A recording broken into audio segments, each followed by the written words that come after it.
Also, who else has this hair color? I mean, everybody has all kind of hair color, so. No, And it's a thing where you meet a she's got, celebrity like, and you don't. neon hair. It's a thing where you don't. You meet a celebrity, but you don't really recognize them. Like this is, Hey everybody, welcome back to another Stoneface Reactions. I'm Theta, this is Lessons, and we're back with the second episode of Macross Frontier.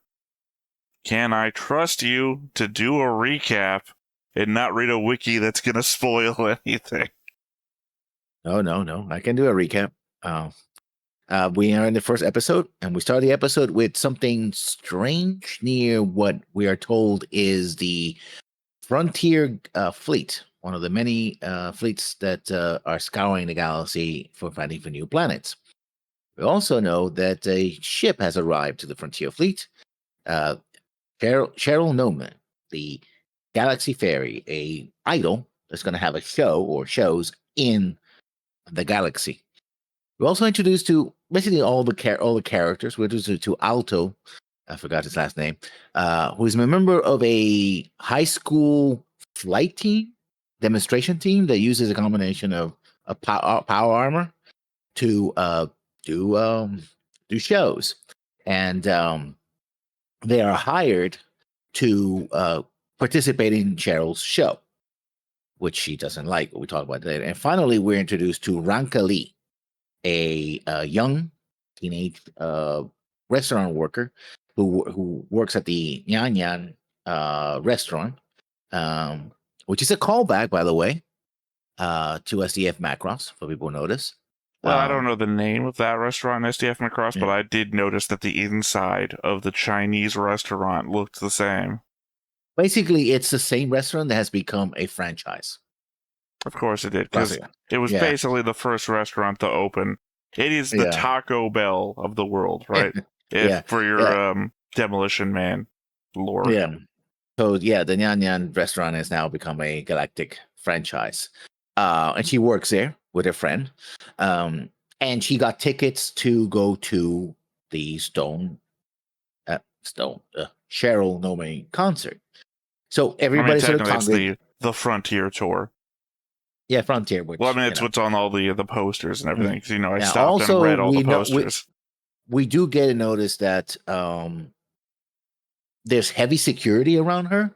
Like, they don't want any incidents doing with that. So they have armed military. They have secret service style guards, and then they even later on we see armed men.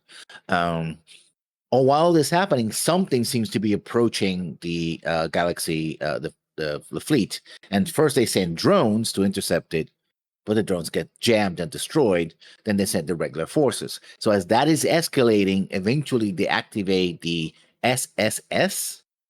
SMS, which is a well, we're not told exactly what they are. Actually, there's a text thing that pops up. It says mercenary unit. It's a mercenary unit. I have notes about it. I'll go into it later. Yeah, it's a PMS basically. PMC actually. PMC. PMS is again. I have notes about it. I was up at 2 a.m. this morning writing down. Private military contractor that has their own Valkyries, and they're authorized the leaders to have extra armor and missiles and whatnot. So essentially, as these things that seem to be kind of crab-like insectoids are approaching the fleet and destroying and killing everything, they are sent to stop it. Eventually, we get the scene in the concert. First, Ranka meets Alto, who's, by the way, the leader of this, student squadron, keeps referring him to Princess because he supposedly in the past was a Kabuki. His family was. Yeah. And basically Ranka meets him because she's trying to get into the concert, but it was so full that she tries to get a shortcut. So he helps her out doing that. He also participates in the show, and as he's doing so, he screws up, and basically, Cheryl drops her wherever she's going. He basically saves her, sort of, fixing his mistake, and she goes like, "Keep going," pretend it's part of the show, which he does, and everybody goes along with it. So it seems to be a success. And as the concert is going, one of these creatures penetrates the defenses and gets into the dome of the city, the main island, as I called it, Island 1, which is very similar to the Macro 7 city, although here is just a city, frontier city, which seems to be a combination of San Francisco and Shibuya. So it's American and Japanese in a very interesting way. The creature penetrates the dome. One of the pilots from SMS follows in, and they get into close quarter combat. All the while, Ranka is caught in the street as this creature is like hovering above them. For some reason, he's forced to eject and goes and tries to use his personal weapon to take it out. But instead, the creature grabs him and just squeezes him to death. For some reason. The thing gets on and grapples his Valkyrie to the ground. It starts like tearing it apart. He's got no choice but to eject. The creature grabs him and basically squeezes him to death. And Alto, as he's getting away from the concert, trying to get, he's curious what's going on, realizes what's happening. He jumps into the empty Valkyrie, and we're told this earlier, his suit is actually the reason he's trying to fly away, but he actually got shot down. His wing apparatus got hit, and he had to eject it, but he still has the power. Bunch of tanks actually line up to shoot this thing from long range, and it uses the same beam that you see it destroy one of the battleships with earlier. Yeah, just ruins the landscape of the tanks. Then it spots him flying in the air, opens up a second mouth, which has like a chain gun in it, and shoots him out of the sky. Yeah, more like they're tankettes, but that's neither here nor there. It's a moot point, really. They're not very effective.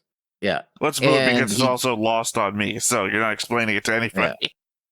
Yeah, so he gets into it and starts shooting at this creature, and that's the end of the episode. Literally, the last shot is him racing the gun putt, and blasting away the creature. Not too much effect, but trying to save Ranka. We don't see it. Yeah, because we see the one of those little reflection moments where we're looking at his face, and the light of the gun firing is just like illuminating as it goes off, and you freeze frame on that. Yeah, and he does try to save Rankali's life, and that's literally the last shot that we end the episode on. I'm realizing now that I should just start labeling the recap section as lessons thoughts. Because you always include your thoughts in that. So it's like, that's kind of your thought section. Your notes are the notes of what happened. Yeah. All right, well, I've tossed you the link to the board. So let's go back to the Tower of Macross, as it were. Where, of course, scroll up here, and I've added the blue line from the Name clan from Macross 0 all the way down the timeline to Macross Frontier, which hasn't really filled up when it comes to people yet. Nope. I think this one will be more manageable than the last ones. I thought the last one was manageable. Most people didn't matter till they did. Yeah, let me see if I can explain this without the use of my notes. Oh, sorry, I see Grace here has a white line on top of her instead of beneath her. There we go. I've got this white line between Grace and Cheryl. I should put arrows, because it's not between them. Obviously, they've got the free green line, because Grace is obviously the manager to Cheryl. The white line is actually to Catherine. I only put that there because obviously Catherine is there to protect them, but they shut the door in her face and constantly deride her ability to do stuff, so I have just white-lined them. Obviously, Catherine is related to Howard somehow, President Glass, advisor Leon to Howard Glass. I have a note specifically about Ozma and Renka, so I'm just going to leave that obvious blue line to be figured out in the note. Obviously, Renka is friendly to Alto due to the events you've already listed in the episode. Alto, Michael, and Luca are in that team together. Nana works with Renka. What else do I got here? Ozma and Henry were part of that PMC together. That is basically everybody as I've linked them so far. Yep. Yeah, So, that's everybody. Yep. Well, that's everybody from that episode. Anyway. Yeah, so I guess I'll go into my my notes then. Yuck, deculture, we hear like twice in episode 1.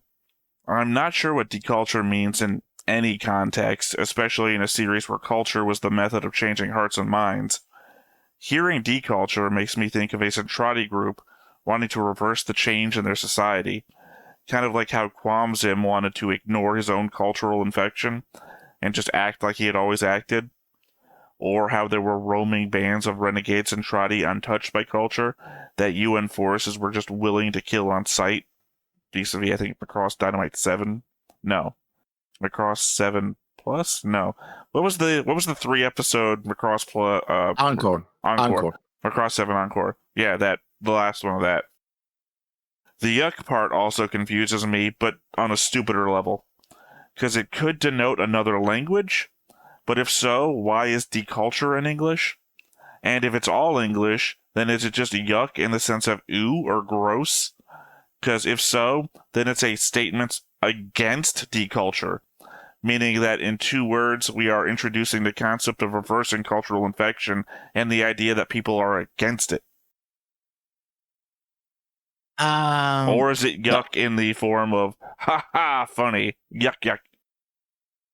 Actually, deculture is a term that comes from the Centrati when they were, as a reaction to, originally as a sort of kind of swear word, like culture was a thing that they were not supposed to get in contact with, right? Micronians, myclones. But now it's just become part of the parlance, especially for people who are of Centrati descent. It doesn't really mean much of anything. It's just sort of a catch-all, like it's like somebody saying a word in their language. Although, of course, the culture is actually it is Centrati, even though we hear it in English. I know this made-up English word. So yeah, that's basically what it means. It's pretty straightforward. I prefer my definition. That's why Ranka also says it, right? Well, Ranka is just a girl that would repeat shit. So I don't feel like there's much to that. Well, okay, well. What do you mean you? I don't even know what you were going to go with when you said you. Anyway, yeah, I've gotten enough of Ranka to understand what kind of person Ranka is. Ranka is an impressionable young girl. She feels like the kind of person who would I love Firebomber. I am just going to repeat all the things Basara says. That's what she feels like to me. So the thing I had been debating with you about the Virgo cluster at the beginning, on one hand, I was right about the Virgo cluster as a formation of about 1,300 galaxies at the heart of the Virgo supercluster. On the other hand, you were right about them not going there, as we already know from the episode, but also the fact is that 15 seconds into the episode, they say Vilos cluster. I just completely misread the name.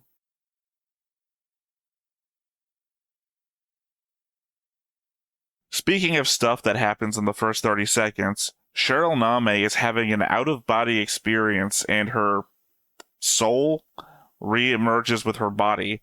Maybe it's something to do with folding, like how in SDF Macross during the first Contact episode, when they were on the Centrati ship in fold space, they kind of looked like their bodies weren't completely together, like that whole vibrating thing. I described it my own way without reading my own notes. Like space was vibrating them apart or something. So maybe that, but the fact that she's a Name, which means she's got a special bloodline, I don't know. Like I said, some of these are just thoughts that don't go anywhere. Galactic Fairy, question mark? That's just a nickname. Well, I know, but it's a fucking weird nickname. That's why I'm just like, question mark, Galactic Fairy.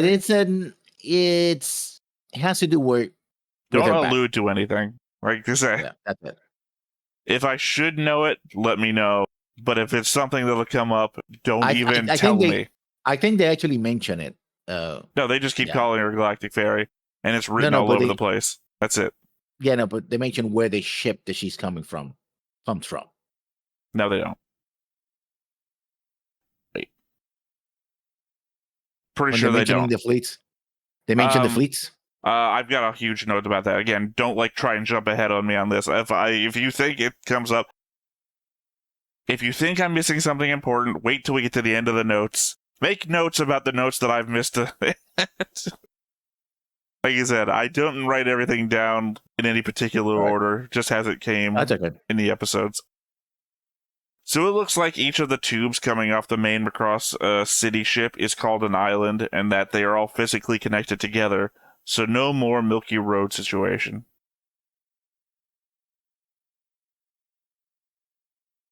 You had commented that Roy wasn't present during the part of the flashback we see of human history with Centrati, but he is in the movie.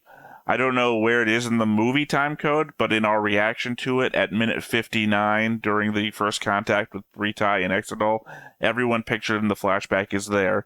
Mylene. I don't know, Mylene.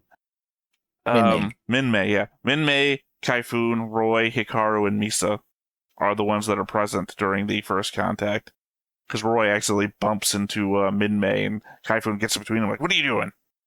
So That happens in DYRO. Yeah. yeah, that's what I was They're saying. they're yeah. You weren't clear on what you meant by he wasn't there. I just remembered that you said he wasn't, and then I was like, I got to that part of the episode, and I just like went back to our reaction real quick. That's why I said I don't know where it is in the movie, but if you go to our reaction to it 59 minutes in, that's where that happens. Okay, here's the map part. Confusingly, on the map where they show our expansion to the stars, all the arrows fly off of Earth in 2012. Mega Road 1 and a Mega Road 4 are present as well, as many different Macross fleets from 00 to 13 at least, and then M Frontier. The part that confuses me is that the animation would imply that they all left in the same year, which we know to be untrue. I'd give it the benefit of the doubt to say it's just saying that that's when we started our exploration. However, Mega Road 4 reaches Eden on the map in 2012, and in 2013, 9 more colony ships/fleets launched from Eden specifically, more Macross fleets, and one labeled Macross Galaxy that eventually flies right next to the Frontier fleet as we pull away from the map. It thus implies that all of these are the years that these launched, and all these fleets essentially launched inside of 2 years. I mean, they could have used Eden as a sort of forward base, right? They could have transferred the people there and then build the fleets in Eden and then go from there. Well, no, I'm saying it's implying that the Mega Roads and the Macross fleets all launched in the same year. And then, that 1 year can't be. later, all the other Macross fleets launched from Eden. That's what it's saying. It's all those fleets go out in 2012, and then, 2013, a bunch more fleets go from Eden. It's like, that's changing what we already know to be true in the timeline. That's why I find it confusing, because either it's implying something poorly, and I don't think it is, or it's changing. Thank you for letting me know you're done editing. Or it's changing the timeline, essentially. Another note on the map. According to the lines, the Mega Road 1 flew off towards the edge of the galaxy and away from the galactic center, eventually curling back around and heading perpendicular to it in 2030. If it were just this, and the confusing years thing from the previous note, I think it was just a lack of attention to detail. However, going back to watch the Macross 7 and Macross 5 lines, they go towards the galactic center and are almost side by side the entire way, which is true to Macross 7 since we know Macross 5 was nearby, so they did pay attention to detail. They are actively changing details. Well, because we know Macross Mega Road 1 was supposed to be heading towards the galactic center. They've actively shown it going towards the rim, curling back, and then going kind of like sideways to the galactic center. And again, the year thing. So they're changing what we know. In Oddity, they jokingly call Alto Princess, but if any of them had strong feminine features to me, it would be Luca. So the joke just seems misplaced in my eyes. I think all of them have a sort of Bishonen kind of look in their own way. Michael, Alto, and Luca. Luca just looks younger though. Nah, I mean, Luca's he's got probably like the blush face, got feminine facial features, isn't very tall, the young thing that you just mentioned. Michael looks he's about a year young. masculine. I would say Alto just looks thin. He doesn't look like feminine like Luca does. He just looks thin with long hair. But his facial features are definitely masculine. I never would have thought, like, you could tell me Luca was a woman, like, doing the whole, like, 80s taping up the chest thing. I would be like, okay, makes sense. I would never have thought that for Alto. What's that? Binding, that's how it's called. Well, yeah, but they don't say that in the 80s movies. They just say, I'm taping up my chest. I can't remember the name of the movie I'm trying to think of. I mean, you're talking about, like, I can't think of what I'm thinking of anymore. You see it a lot in anime because it's in Japanese, like, sports culture and things like that. But I'm talking about, like, I've got to go to college, but I got to pretend to be a guy, like 80s comedy movies, Yeah. Doing shit you can't do anymore. Renka is on the stress toy phone thing when the voice of Ozma is on the other end and explaining that he got her tickets to the concert, and she calls him Nichan, big bro. Passed me while we were watching, but in the note-taking form, now I know what the relationship is, thus explaining the blue line on the thing. He is her bigger brother. The fleet is currently near a gas giant with 15 moons. I don't know if we'll be moving on from here at some point, but there was a place that looked like a train station with a giant display of that, and I just wanted to make note of it. If it turns out that we don't move from here, like this is our planet Lux, that we had a place of 15 moons, 15 different locations. So the president and the security guard lady for Cheryl have the same last name, so obvious connection there. I felt like there was going to be questions about the board of how I figured any of this shit out, so I guess I've just put it in my notes while I was doing it.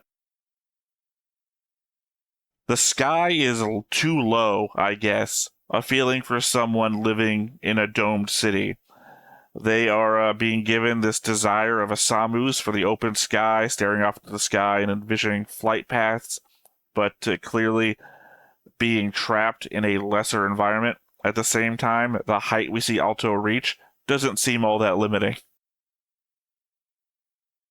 But he wants to go farther. He gets above the clouds. That's pretty high. I can't tell if our new enemy folded in or just appeared in the asteroids. There was this red flash, and we saw a zoom in on the eyeball, but I don't know if it was like a fold flash or just an activating itself flash.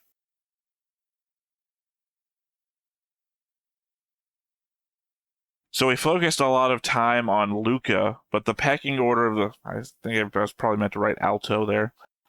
Either of the two. But the pecking order of the student group seems to be that Michael, the womanizer, is actually the leader. Yeah, he is the Well, they call him leader. He's the leader of the squadron. And the oldest, well, no, he's not. He's about the same age as Alto. Probably. We have no idea what their ages are. They have not indicated that at all. Yeah. Breathing seems to be an issue. Cheryl, when entering the gravity zone, even though it's only 0.75 Gs, struggles to breathe at first. Then Luca, when saying that that they don't want to be here, mentions that this is a place he can hardly breathe in. So 2 different characters, breathing issues. I think it's this anime is more conscientious of the environment itself. We don't have buildings protruding from the drone, My first thought would be one of my favorite sci-fi novel series, the Mars trilogy, Red Mars, Blue Mars, Green Mars, features, I think, somewhere around the second book, a bunch of Mars representatives going back to Earth, and the character, who's our point of view character there, has a hard time with Earth's gravity, being represented by his having a hard time breathing. Like, he has to go lay down, he's passing out, that sort of thing. His internal dialogue is about how hard it is to breathe with all the gravity. Yeah, because it's not so much breathing, it actually his heart is having problems with it, not properly oxygenating him. Yeah, And well, therefore just saying what the character's thinking. Obviously, the character he is like a teenager or something like that. So, yeah. But the idea is the same thing that I brought up in a past episode of Mobile Suit Gundam. The idea that Zeon troops might be lesser than Earth Federation troops, because Earth Federation troops are basically grow up in a gravity well, so their muscles would be stronger than people who are like constantly in low G environments. The same thing for that perspective, that Mars has less gravity than Earth. So that's the problem with fighting in a gravity environment, or even just dealing with one, that these are people who are probably dealing with space travel all the time. And then you go into this artificial gravity environment, and it's like, suddenly, you gotta get used to it. Yeah. My hope is it's not just, oh, she's got big boobs and gravity. Oh, it's hard to breathe. Because that's what the camera focused on in the moment. Cheryl Name's light show concert was so much better than Sharon Apple's LSD trip laser light extravaganza. That's certainly an opinion. Yes. Yep. It's my opinion. It's in my notes. Yeah. You could have shared that in your opinions when you were writing your recap. And then we saw Cheryl Name's show, which was subpar to, I feel, to insert whatever you want. They're different. We do see an evolution of the show now, because it's so much better. We're doing like holograms on people. That's like even better.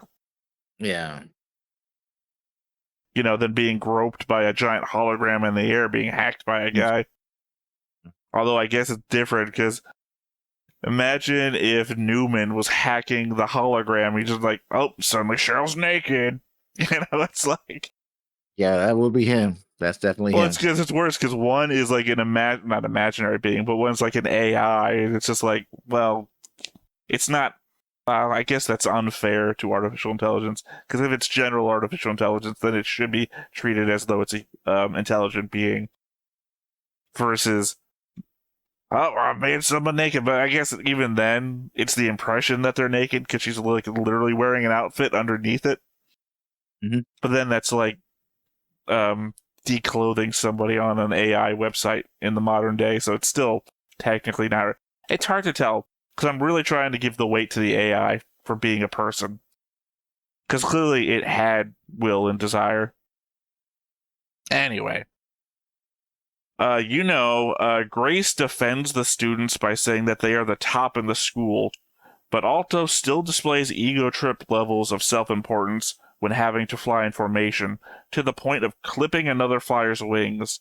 I assume Frankie, the person in the group only named during the performance, while going out of formation and timing, because the audience is loving it. Joe says that Alto is not a perfect character.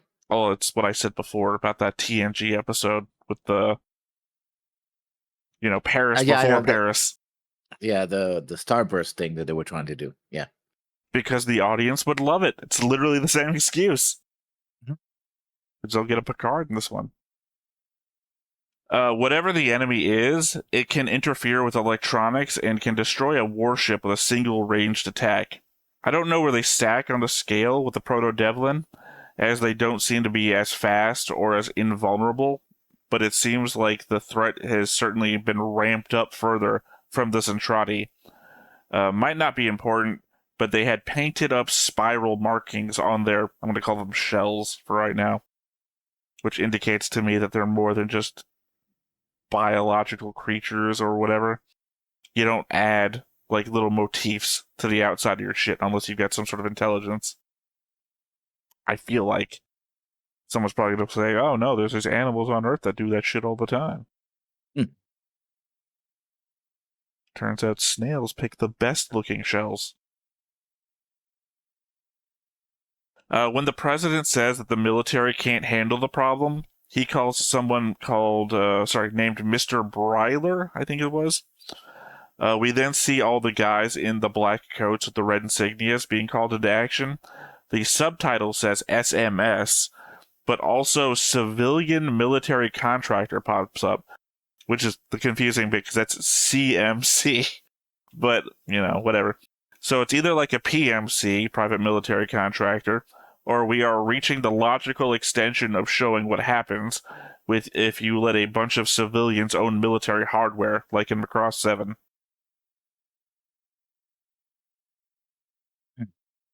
It's not a big reveal, but yeah, just keep going. Don't reveal anything unless I should already know it, and I don't think I should.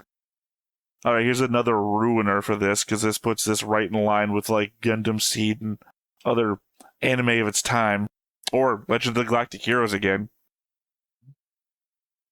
As a side note, when the spinning icon came up on screen with tons of mini text floating behind it, I exclaimed, "Oh, there's English back there." Well, I did as I do, and I paused it to read it. Here's a sample. The extended agreement includes eyewear and goggles, including the recently launched James Stewart signature model Crowbar MX goggles. By the way, there's a copyright insignia in there.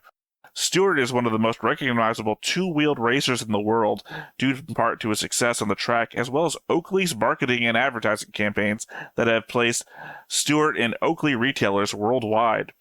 It's a news article about Oakley extending its sponsorship deal with James Stewart that you can look up and see was breaking news in September 6th, 2007. I guess meaning that they copied and pasted this into the background of a scene pretty close to when they released the episode. Production constraints. Oh, we need text. It needs to be in English. Grab the BBC article. Well, like I said, it goes with the Legend of the Galactic Heroes to some random thing, or the Seed one that I told you about, which was just random news about genetics research. Because I think you just Google whatever is close. But the biggest thing that comes to me is 86. 86, the text on the papers was all had to do with what was going on in the world. It was so detailed. Like, if you didn't know what the subtext was of what they were talking about by the military operation, you could pause on just some random paper on the desk and read it. And it's like, oh my god, this is a paper telling them to go on a suicide mission. And it was that in depth, except for one background billboard that was describing how the mind link stuff worked, and it was an ad for PowerPoint. It was like, you've been so in depth on everything, except for this ad for PowerPoint. That will melt your brain. I guess, because they had diagrams and everything for the mind link, but all the text, like down to the copyright symbols, which is like that one had there. Ozma and Henry know Michael, but I don't know how. When Ozma sees Ranka on the screen, Henry comments that that's the show Michael and the guys were hired for. I'm not sure what level of connection that would be to even put him on the board as having one. That's why I don't have Henry or Ozma connected to any of them. Confusingly, Ozma tells Henry to call up Michael and the others when they get the call to deploy in a Victor 3 status, but I have no idea what Michael and crew were meant to be doing in that situation. Even then, Michael only takes Luca with him, not Alto, implying Alto isn't of that group, despite the fact that Alto is the one to later get in a mech. I mean, it doesn't much matter, as you can already see that I didn't mention it, but Henry is already dead. So, that connection group, not really lasting all that long. Yeah. There's a good way of showing the stakes, too, right? Yeah. Because one thing is to have a ship first exploding. episode of SDF Macross. We see the stakes by shit happening. Yeah. Like Macross 7, nobody fucking died in the first episode. To be fair, they were just putting people in comas in Macross 7. And well, I guess possibly people died, but they were background characters. This is a guy who's like given a name, right? Name and connections have been given. That makes it important that he dies. kind of insulting that Ozma tells the UN Space Forces that the threat is something that they can't handle and calls them cowards. One thing, the UN Spacey have been our heroes through every series, forgetting Plus, where they get mind controlled and become the enemy. And that these guys have the newest models of Valkyrie as well. Or so I thought, as Alto later mentions that the VF-25 that the SMS guys are in may have only just been approved for battle. The weird thing of the numbers don't actually mean anything. Or I guess maybe it's not VF-121 or whatever the hell I thought I saw. Maybe it's VF-I-25 or no, or I-21. I don't know. I couldn't, when I was making my notes, I didn't go back to check whatever I saw on the side of the plane, so I didn't. It's just that fact that Alto mentions that the VF-25s that they have are basically cutting edge. Last thing here. Side note. The 171, which is even confusing. Further. Yeah. Side note. The advertisement for the Nyan Nyan restaurant featured a dog-like thing. Later in the episode, I noticed a guy wearing a shirt that had the same mascot on it, and it had the name as Poison Chan. Not the greatest name for a restaurant mascot. Which is interesting because Nyan Nyan means basically it's cat. Yeah, I know. It's the Nico thing. Yeah. Yeah, but it's they're doing the little dance. Yeah, she does it, but there's that little mini commercial thing in the episode with like the little trailing thing going up and down and the little mascot thing. Mm-hmm. But the dude's wearing it on a shirt and it says Poison Sean. You're literally advertising. Your advertising mascot is named Poison. You'd want to separate yourself as far from food poisoning as possible as a restaurant chain. But maybe that's like yuck, just being a thing people say. Alright, well, those are all of my notes. I don't feel like I came away from that learning anything, but that's the point. That's you're supposed to tell me. I mean, they do throw a lot of stuff at you very quickly. Oh, I meant to say it at the end of your recap. I appreciated that they actually gave us 7 extra minutes of content. Because it's like 7 extra minutes before we even get to the opening. And then after the opening, it's the normal like 24 minutes of show. So they gave us extra time to set everything up. Yeah. What I meant to say is that you didn't... everything that you were going to add to my notes was more of a, I can't tell you that yet. Not a, you should know this already thing. So it's nothing I've missed from the episode, apparently. Well, I should already know. You did actually mention what I was going to say, which was that there's a galaxy fleet. Yeah. Which explains why Cheryl Nome is the galaxy fairy. I don't know if I mentioned it in the thing or not, but they are right next to each other on the map. Normally in these scenarios, I feel like I would have taken a picture of it. But the thing is that it's more important how they move when the map is going than it is where they are at. So, like, all my notes about, Macross 7 on the map, the Macross 7 fleet, and the Macross 5 fleet kind of come from separate areas and then merge together. And it's like, we know what happens there. I guess they didn't do like a thing where the Macross 5 fleet goes and then, like, because we know it's fucking destroyed. If not for the fact that everyone's dead, the planet the wreckage was on blew up. So. Yeah. I mean, they did rescue the people that were in the... Some of them. A lot of them were dead and missing. The farm, remember? No, that's not everybody, though. Remember, we had remnants that were being used as pilots, mind control pilots, and then we were losing a lot of those people because they even have a scene where Gepernick says, these are all that are left. And then those people just keep getting fucking blown up, too, so... Yeah. Mixed bag there. But plus, there was a lot of dead bodies at the scene of the place, too. Yeah. So, yeah. We're never going to see the Proto-Devil again, and I think that's a shame. Unless they come back in Delta. I don't miss them. I think that they are unique enough to be like, worthy of showing off again, especially if you're going to develop them in a series that is itself more developed. Like, if Macross Delta is as good as, well, one episode in, it could still fall on its face for me, who knows. But if Macross Delta is as good as this has been so far, Macross Frontier, then I think you could redevelop the characters. Like, you could easily imply that Civil was just waking up the entire fucking time, or learning, because, you know, her experience would have been from 50,000 years ago, 500,000 years ago. 500 something years, yeah. Yeah, it would have been from 500,000 years ago. Like, a Methuselan vampire, right? Waking up and just figuring out the world again. Plus, how long does it take you to wake up from 500,000 years? That could be the reason why she was barely talking. So, flying out of the galaxy, having new experiences, coming back as a more well-developed character, could be a thing. Yeah.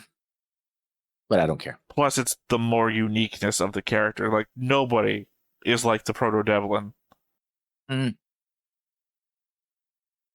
All right. Well, anything else you want to add before we get into this? But before we get started, Make sure that you hit the like button. Hit that subscribe button. Comment down below to feed that algorithm.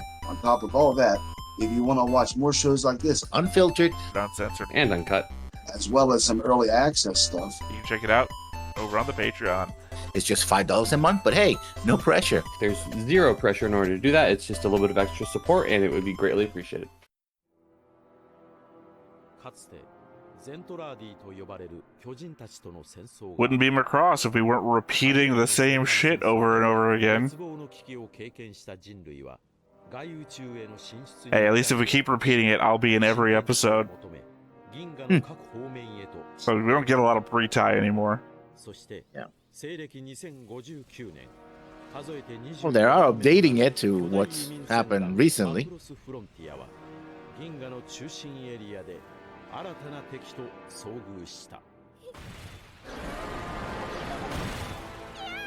It's funny because it's also not even the closest fleet to the Galactic Center. Macross 7 and 5 got closer, and they're the closest as far as I could tell.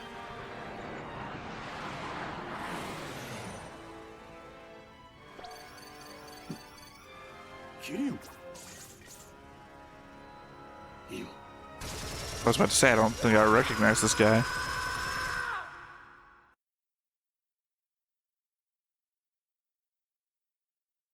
This really does kind of feel like a seed opening. Like you have two naked people flying through space.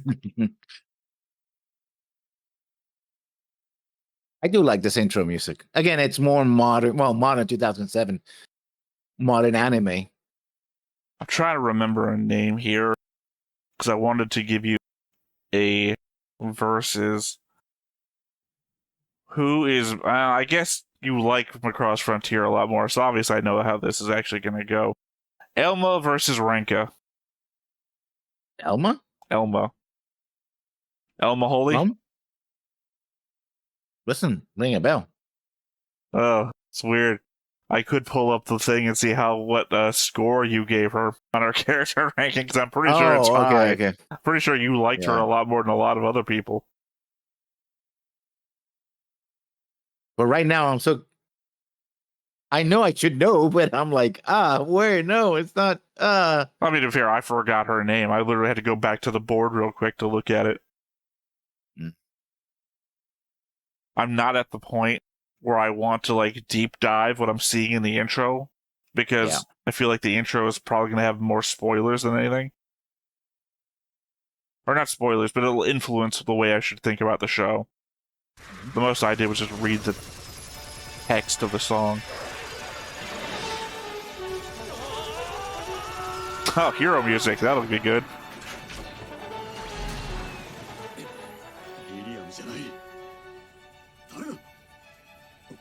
Oh, is that Ozma? Yeah. Oh, because he had like the hair wisp does not make it look like him.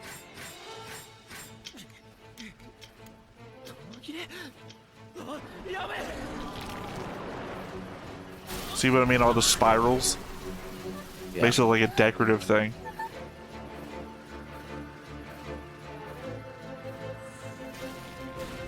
Okay, she was in an escape pod with memories of seeing these things before. It is literally an Outlaw Star moment.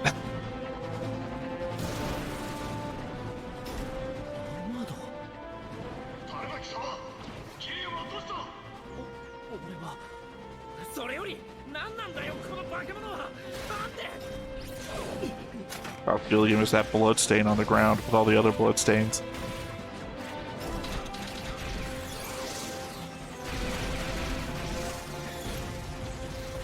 That's crazy. It's crazy to see Valkyries fighting again. We've been over 50 episodes of Valkyries not fighting.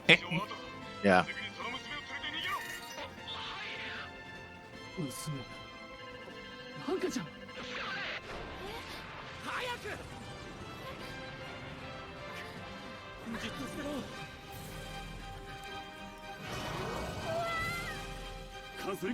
I like the fact that he's using his fingers to control the hand on the joystick. Reactive bullets. Now we know reactive weapons are, so does he mean like uranium bullets? I guess so. Or uranium hardened or whatever you call those? Yeah.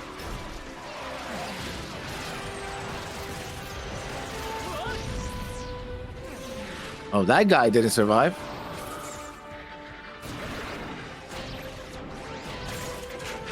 Is that a different model or is that still the 25? It's a Ace custom.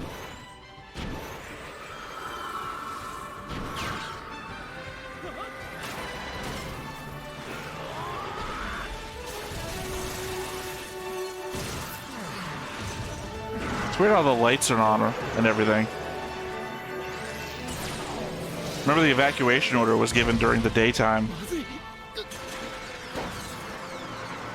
Yeah, but it's been, time has passed. Yeah, well, it should still... You wouldn't been at home to turn your lights on, but it was dark.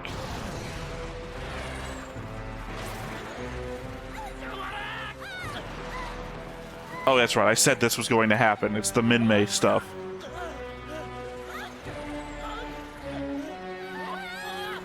But I guess it's all more so the element that all light here should be artificial. So you should probably keep the lights on in an emergency.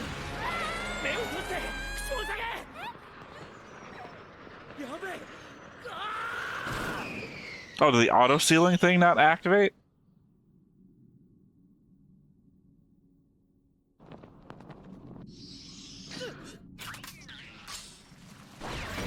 Oh, now it's activating.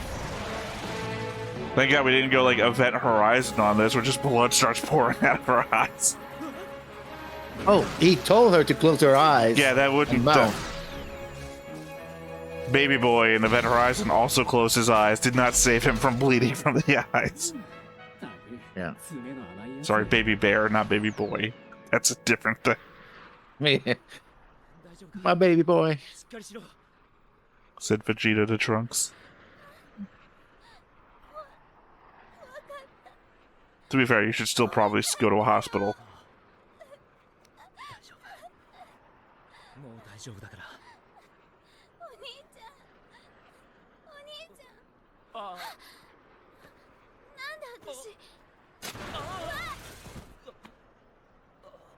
Oh.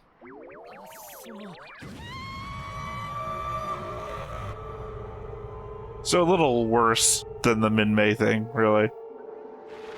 It's a whole...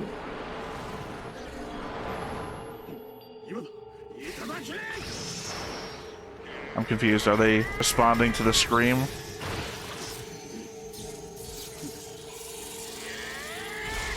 Because it kind of seemed like they were going to respond to when Alto was screaming no at them, but they didn't, and I was glad for that.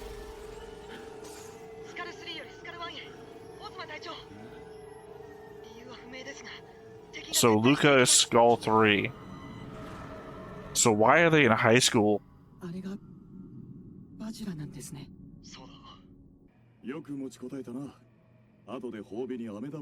Yeah, it's implied that the child soldier is a child soldier.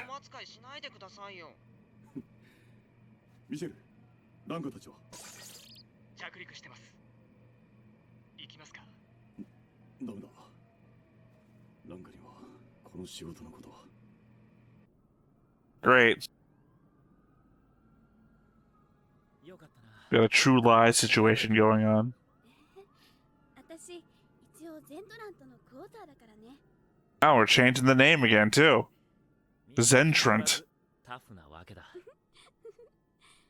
それにしても今日は助けてもらってばっかりだね。本当にありがとう。 Is that why she has like Bayonetta hair at control? こいつのおかげ。 Yeah, so it explains the green hair, although he also has green Yeah, hair. I was gonna say, is that just following through that everyone with green hair isn't trying in some way? 俺じゃない。 Or is his more like a blue? あなたの名前。 Because he could just be a max hair dye. 私ランカリー。忘れないで。ねえ、必ず俺。 I would be shocked if he could hear you from that distance. Yeah.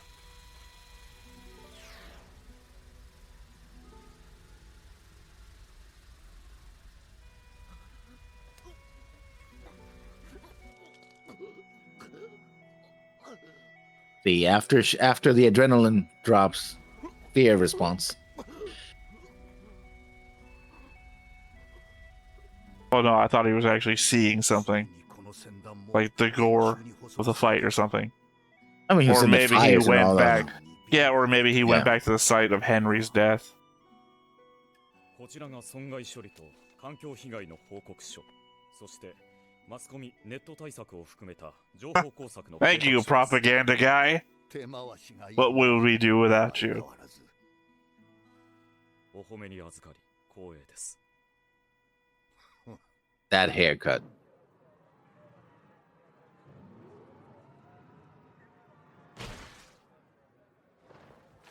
So they called them Varja, I think. It's either that or Vajra. Didn't get the JDR right. But it implies that it's something we already know about. And not a secret. 本日午前6時、非常事態宣言は解除されました。なお、ドーム内の環境平衡を取り戻すまで、各種資源は第一次統制モードとなります。分かったね。皆様のご協力をお願いいたします。シェルターに入ったから。お辞儀が乱らしいんだけどさ。 Stupid brain. I saw her from the pan back. It's like, well, she's got some proportions to her. Of course she does. She's a main character. She's a female main character. スーパーがアルトだよな。見たびっくりしちゃった。羨ましい。俺も。 Oh, I would have figured Alto would have been the one missing, not Michael. I guess Michael's reporting back. Is that thing alive or is it just a phone? I think it's like a little droid thing.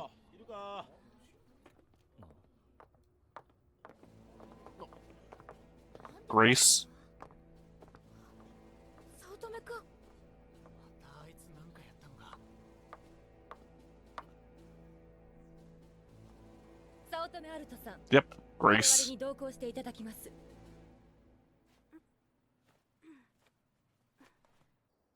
2 episodes in a row, we get to see Renka changing for some reason. Oh, she did go to the hospital. Of course, she has, like, space exposure. 子供扱いしないでよ。それよりお兄ちゃん、さっきの話忘れないでよね。ああ、あれか。しかしお姫様みたいな男のパイロットね。ああ、信じてないでしょ。本当なんだよ。髪の毛こんな長くって。I just don't see it. お兄ちゃんの会社の人か軍人さんかわからないけど、お兄ちゃんなら調べられるでしょ。人事部。 The eyes. Ugh. That was.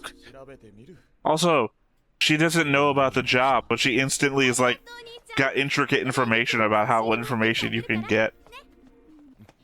Mm. ここよ。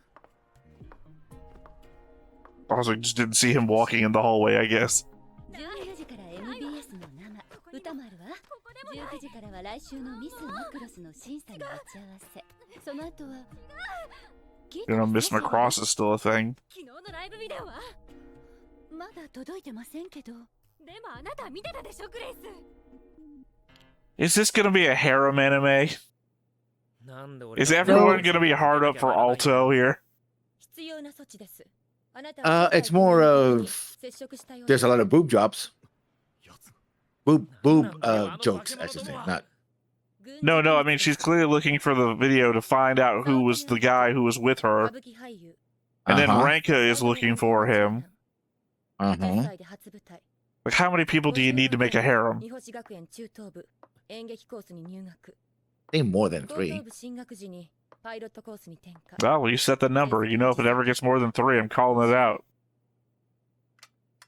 だからといってバルキリーに乗って戦闘するのはやりすぎね。軍はこの件であなたを告発する用意があります。あの時はああするしかなかった。どっかの軍人はやられちまったし。それは理解します。ですから情報案も用意してあるわ。あなた、軍に入るつもりはない？そんな素人を勧誘するなんざ、軍の人手不足もいよいよ深刻なんだな。オスマ、軍を辞めたあなたには関係ありません。いや、あるね。そいつの壊した VF25 は俺たち SMS の管理下にある機体だからな。I mean, literally it'd be 2 different lawsuits. キャサリン・グラス注意。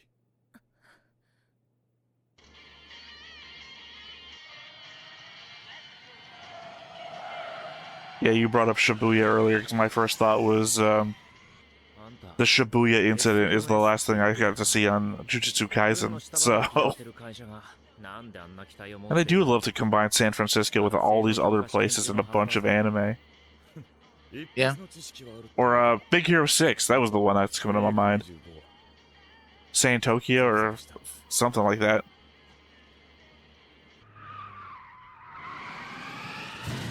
And he drives like a maniac. Drives like my mom. メーカーの委託で俺たちがやっているのさ。より実践的にな。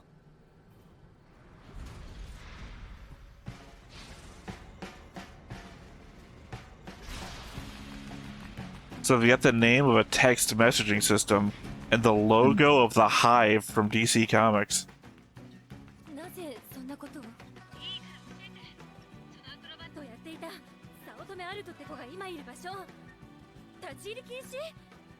そんなの無意味よ。私はシェリルなのよ。Can't classify stuff from me? I'm too important. 意外だな。民間なんてもっとグダグダしてんのかと思った。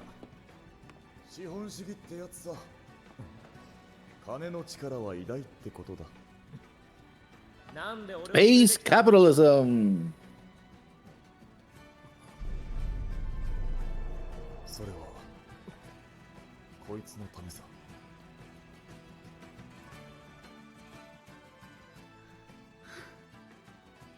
I don't think he really had anything to do with that guy. ごめんグレイス。ちょっと外出してくる。 In French? 必ず戻るから。愛してる、シェリル。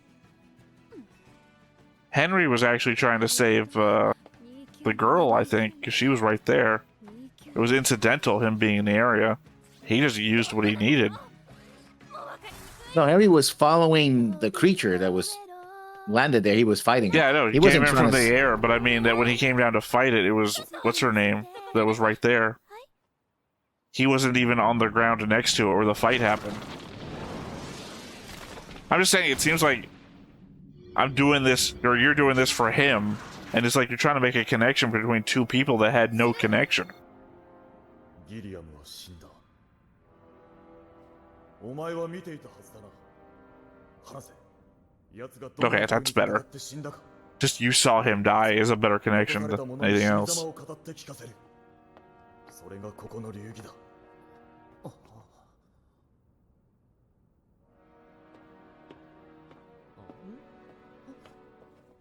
カナリアさん、なんですこの騒ぎ？連れてきたオズマがギリアムの見届け人。アルト？え？ミハイル、ルカ？ Yeah, they hire you right in school. They don't even wait for you to graduate.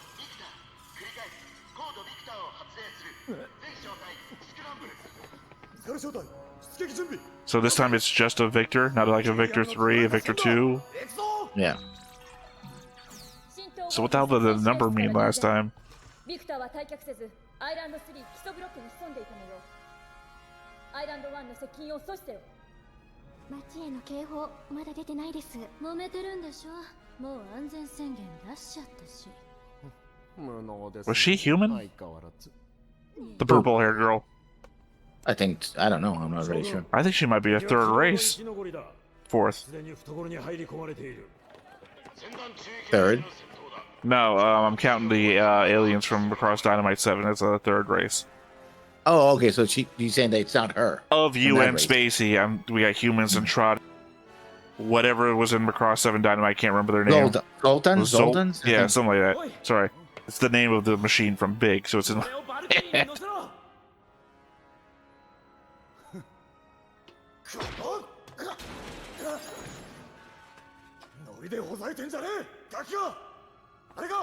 mean, it would be different if Alto was actually successful. But all he did was get in the dead guy's thing and waste all the ammo. He did say rent. She had some sort of like gem thing in her head, and her eyes were kind of different. So I have to look back to that. I don't know. It could be.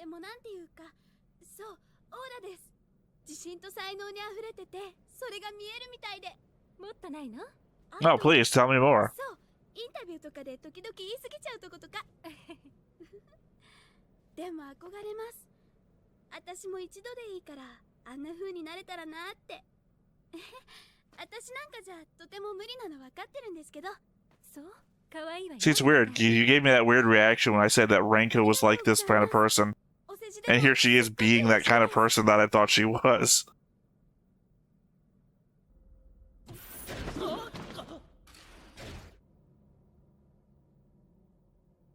You're being weirdly hostile. You could just, like, toss him out and give him a lawsuit.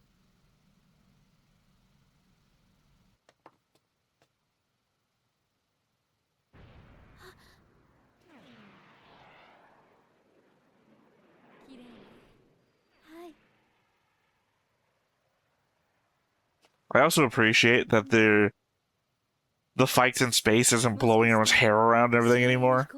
Because that never made any sense.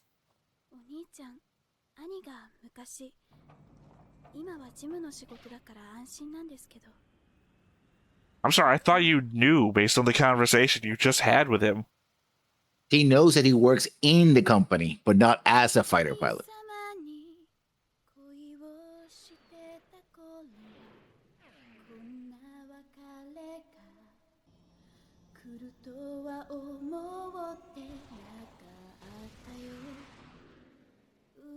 Look, Osmo feels like our Roy of this series, so I'm not anticipating him surviving to the end.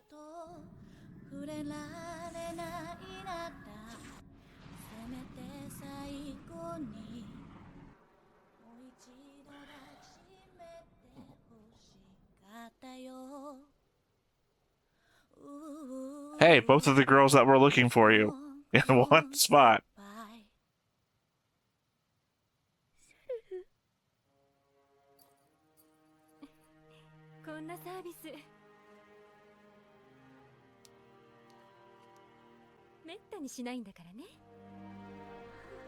Also, who else has this hair color?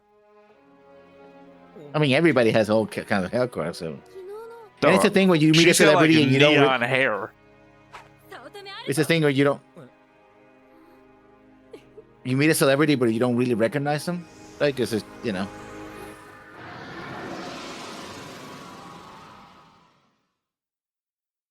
Are they chasing Cheryl? Is that what this is about? Is it the bloodline thing? Are we like back to Birdman again? Birdman was activated by the bloodline, and now the whole bloodline is cursed. Look, they weren't even supposed to get needles back in the day. How much shit do you think Cheryl's done?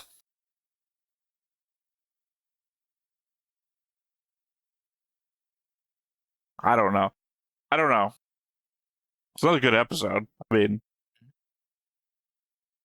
it hasn't lowered your expectations yet, has it? No, I mean, it hasn't done anything negatively.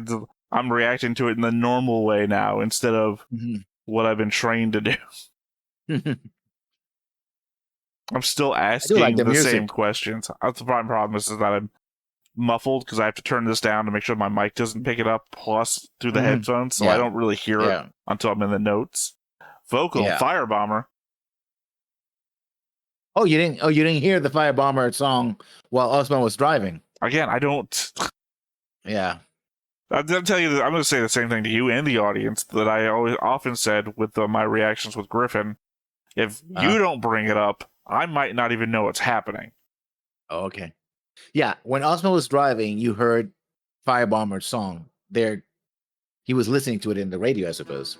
突然のバジラの襲来 Okay, it's 閉じ込められた JR. 人たちは己の隠された思いに気づく次回オン・ユア・マークス決意の Okay. 銀河に響け This is literally Mobile Suit Gundam to Gundam Seed, SDF Macross to Macross Frontier. What if we did the Minmay thing, but with 2 girls? Let's lock them up in a hole together. I mean, it's a good remixing of the characters. What if we did the Misa thing with Hikaru, but with 2 girls? Look, There's my a Misa, point there's about a Misa thing here, but not with them. Oh, so you're saying Grace is going to be the 3rd in the harem? I didn't say that. Seems to me. Look, we only got a set number of girls, apparently. Not unless the Bridge Bunnies develop into something. Because we saw them this episode, too. Now, my point about Cheryl's hair color is that nobody on the street or anybody in the concerts, anywhere, has that color. Because it's not a color. Her hair color is like if you turned up, like, the glow mechanic in, like, Blender. Right? It is something else. It's like, how many people on TV, on a hologram, on anything else in this universe have we seen with that hair also, color? it kind of shows that Ranka is so caught up in her own vision of who she is and her own thing that she didn't realize until she started singing. It's like, wait a minute. That's why she was so shocked. Like, I should have known, but I didn't. Yeah, well, for me, this is like if Superman wore the glasses while wearing the Superman outfit. Like, this is so definitively Cheryl that I don't care what else you're wearing. As long as your hair is visible, you gotta know who you are. Look, all the show has to do is show us one other character with, like, bright neon glow hair. I'll be like, okay, you got me. This makes sense now. Yeah. I don't know. I guess I don't really follow on the Ozma Henry thing. Obviously, best friends or some sort of friendship going on there that he and the whole team cares about. We do this whole warrior mentality. You tell us what you saw, how they died, and we'll take that in.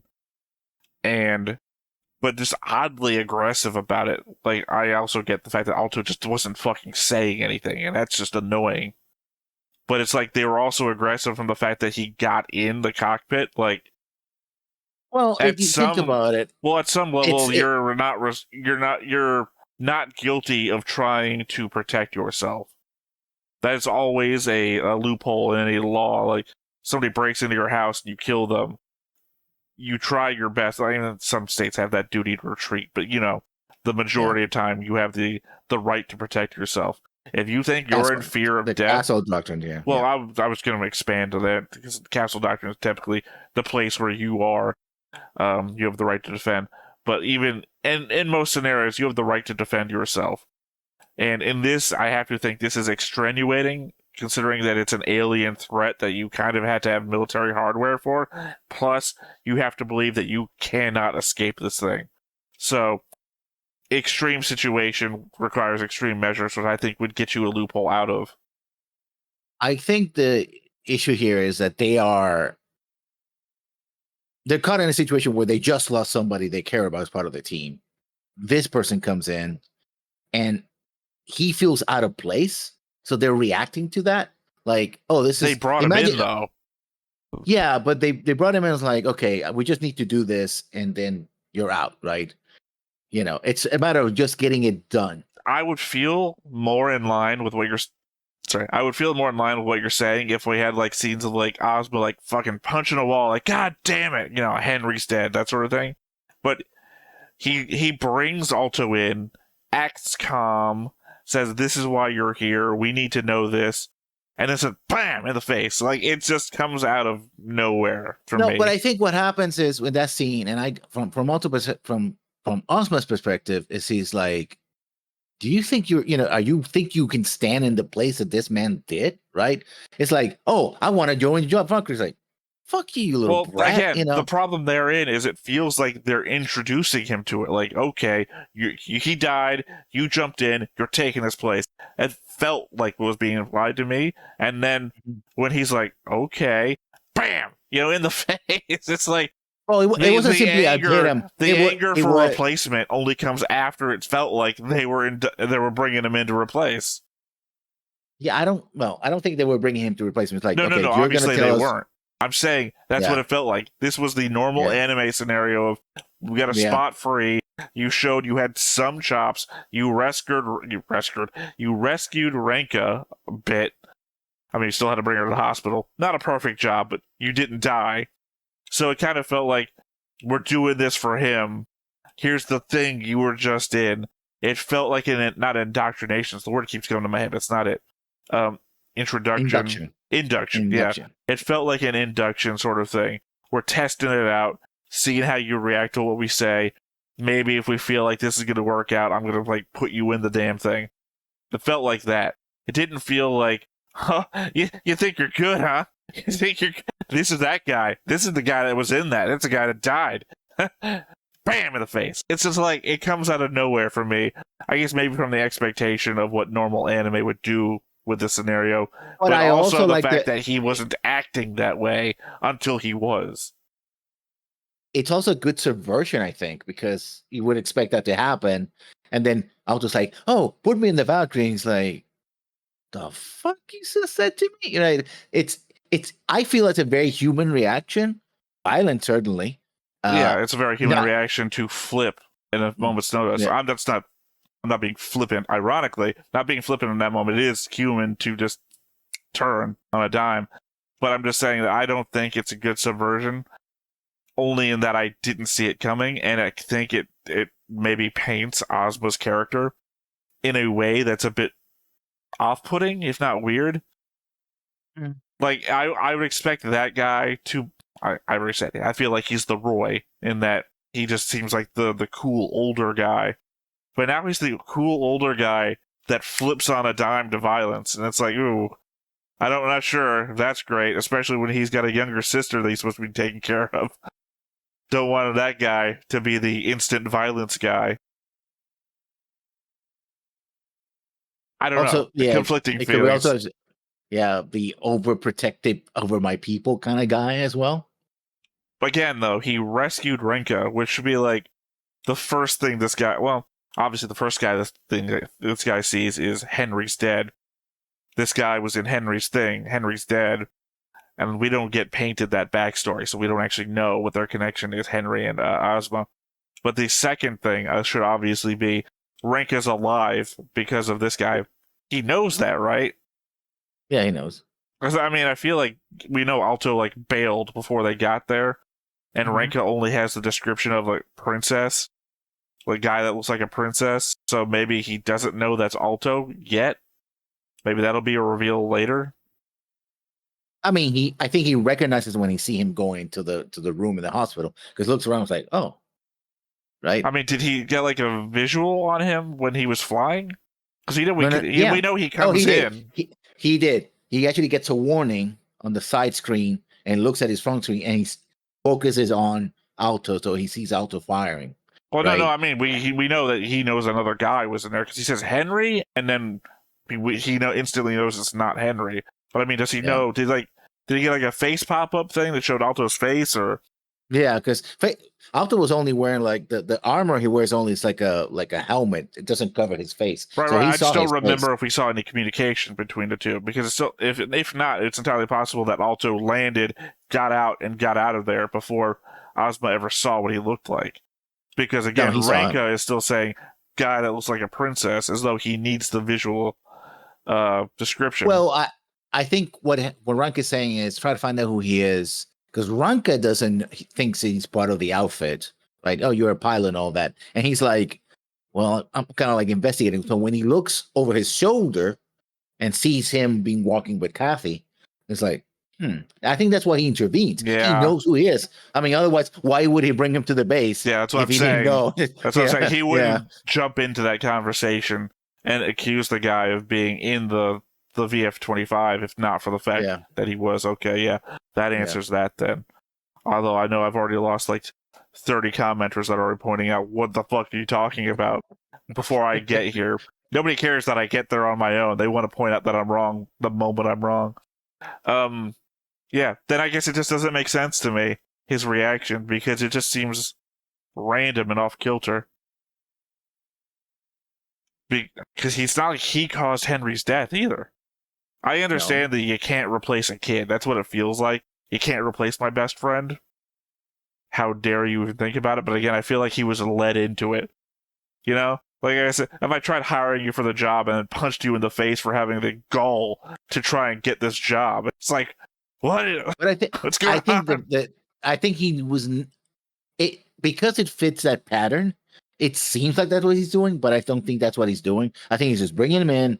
Everybody, tell us what happened, and then you can go. Right? Just go.